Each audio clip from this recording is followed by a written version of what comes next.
In that first draft, it was an angry draft, and I realised it was too black and white.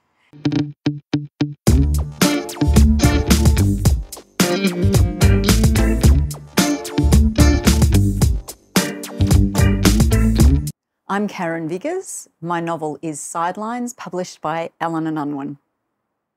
Sidelines starts with an ambulance on its way to a playing field after somebody's been injured at a teen game, in which there's been an incident where parents and young people have both become involved and someone's been hurt. Then it casts back 9 months and it follows two families through the season, from trials through family life, home life, work, school, games, all of those things, and looks at all the little things that can build over time, the little pressures, the little competitive interactions and rivalries and difficulties in relationships that can build to an incendiary moment on the side of a soccer field.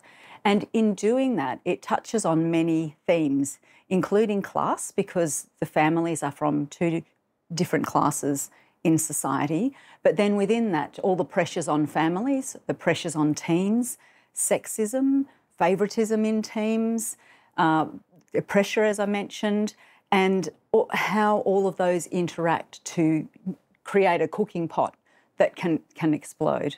I used soccer because it was something that I knew about. And so that, I think, it helps to be able to write from a place of knowledge and experience without, completely using my own life and my own story, but to draw on all those threads and interesting things, having been a soccer parent, a soccer mum myself on the sidelines for 14 years, the things I had seen and in other people, and in fact, sometimes my own behaviour too. Not as bad as some of the people in the book.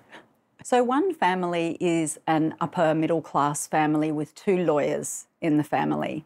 The father, Ben, is a barrister, and he's one of those people that do exist. He's very, very competitive, and he is somebody who likes to win, whether it be a game of darts or an argument, and he thinks that learning to work for success can be learned through sport. And so he puts a lot of pressure on his kids so that they will succeed in sport, and he also sees it as social currency. So he has their twins. Jonica and Ben have children, Alex and Audrey, who are twins, boy and girl, and they're playing in the same team. And I wanted to have boys and girls because I wanted to look at some of those interactions, some of the challenges for women, for young women trying to get ahead in sport. But Jonica, the mother, her role, she sees her role, she's also a lawyer, but has been at home since the twins were born, because twins can be a big shock to a family, particularly to a mother trying to look after them and rear them. And she sees her role as smoothing the way for the twins. When Ben comes home all pumped up after court or after work, she tries to be the go-between, I guess, and protect the kids from his competitive energy and his, not physical aggressiveness, but his psychological pushiness, I guess.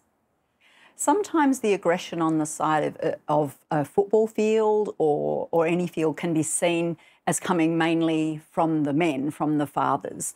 But in fact, there are ways, different ways that mothers might not be so aggressive, though there is shouting out from all sorts of parents often on the sidelines towards their own kids, towards the refs, who are often young refs themselves.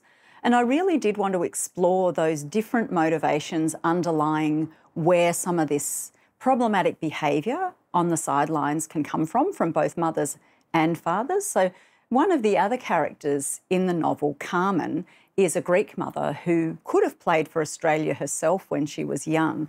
And she now wants to support her daughter, who's the other girl trying out for this same team, Katerina.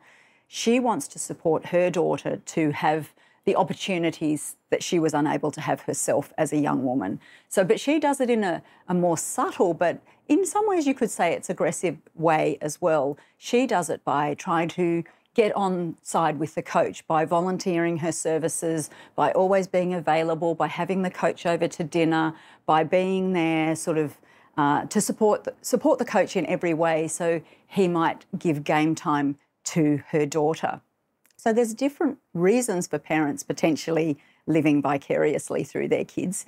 different motivations and different ways in which they can behave that can still be problematic on their kids, because her daughter Katerina is definitely also under pressure, but in a different way from what Audrey is under pressure from her family.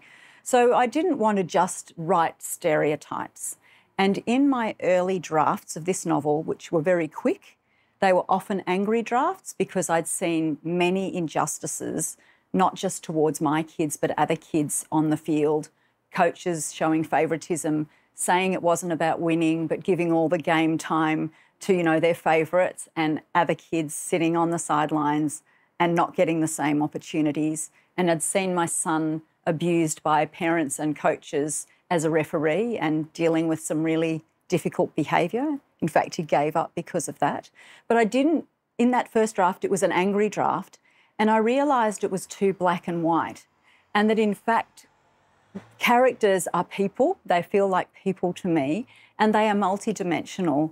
They have flaws, they have light and shade, but they also have strengths and good points. And it wasn't until I understood my characters as rounded people with their flaws and with their problems as well as their strengths that the story came to life, and I stopped judging them. And once I stopped judging them and started to love them, then they became real. And that's how I avoided slipping into stereotype and to painting everyone as aggressive, and in particular the fathers. And I think there are different fathers in there too. There are fathers that can seem a bit aggressive, but I like to show where that might have come from in their own relationships and their own life journey. Looking at pressure in modern society on young people, there are many elements of pressure. When I started to think about it, I realised, that not only is there pressure at school and peer pressure, pressure from parents at home, kids trying to get on, teens trying to get on with their parents, that's always difficult, isn't it?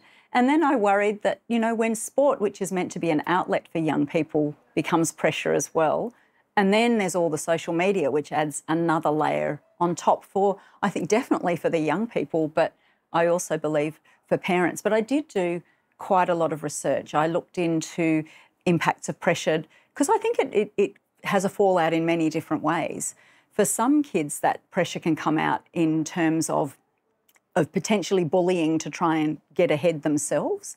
It can come out in copying poorly role-modelled behaviour from parents, but it can also come out in terms of anxiety and depression and even self-harm. And I did do a lot of research into the sort of fallout on young people of that sort of thing, and did a lot of reading as well by other writers, by often autobiographies, by people who had been sports people themselves. Like I read Andre Agassi's Open, which his father really pushed him in sport. He had to be the one. And that had a massive impact on his mental health throughout his life. I also read Jelena Dokic's book Fearless, which is her latest book about the impacts of the pressure her father applied to her in tennis and the incredibly terrible impact that had on her mental health. And, she's still dealing with that later in life. And by contrast, I read Elise Perry's autobiography about her life as a sportswoman, and in particular as a cricketer. And she had a family which provided a lot of support but never pressured her. And she still loves her sport. I mean, mostly these people do still love their sport, but her favourite thing is still to go down to the nets with her father and throw down some balls. So I think that what I wanted to do with this book was explore all of those things and see how we can continue a discussion around supporting rather than pressuring kids in their chosen activity, so that we want them to develop as whole people where they're not involved in the toxic side of it. Competitiveness is natural, and competition is natural in society, but how we can frame ourselves as parents a little better in stepping back and providing support when it's needed without having to live vicariously through them and feel like we need their success to feel successful ourselves. So Sidelines is my fifth novel. I've written 4 novels previously that have all been set in Australia's natural landscapes and have often explored issues to do with, often controversial issues to do with wildlife rescue or dignity at end of life, choices and dignity at end of life choices, displacement of First Peoples from the land, logging of native forests. So my other novels have been The Stranding, The Lightkeeper's Wife, The Grass Castle and The Orchardist's Daughter. But this, as I said, they were all set in wild landscapes, and this was a departure in many ways. Though I've been thinking about this, and you could say that the modern sporting field is also a wild landscape. So there's some connections that way. But all of my books, I guess, they hover above some sort of issue and delve into that issue, often from different perspectives. Not to be didactic, but because I myself am interested in the different facets of some sort of controversial or problematic issue in society. And that is why I use fiction to explore those sorts of issues and to, I guess, present that to a reader so they can have space to do their own thinking about those issues as well. And in the case of this book, I really wanted to stimulate discussion around this. I think it's an increasing problem of pressure with kids in sport and the behaviour we are seeing from some parents, not all, but some parents on the sidelines, and to promote that discussion and hopefully bring about some positive change so that we can keep young people in sport for longer for all of the positives that it brings to people's lives.